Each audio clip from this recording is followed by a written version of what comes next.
ஒரு 4:30க்கு எடுத்திருப்பாங்க. Take off ஆச்சு.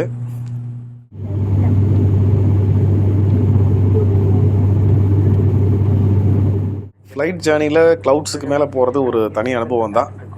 அது ஒவ்வொரு தடையுமே நமக்கு ஃப்ளைட்டில் போகும்போது அது எக்ஸைட்மெண்ட் உண்டாக்க தான் செய்யுது. உங்களுடைய அனுபவத்தை நீங்கள் கமெண்ட்டில் சொல்லுங்கள்.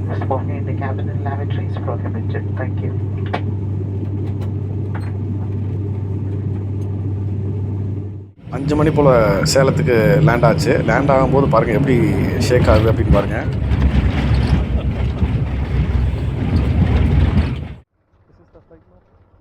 நம்மளை நல்லபடியாக கொண்டு வந்து சேர்த்த அலையன்ஸ் ஏருக்கு ஒரு தேங்க்ஸை போட்டு அப்படியே நம்ம டெர்மினலுக்கு போகலாம்.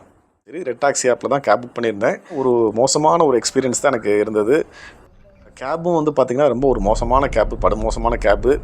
டிரைவர்ஸோட ஆட்டிடியூடும் சரியில்லை. டிக்கெட் ஃபேரில் அவங்க நேர்மையாக நடந்துக்கல.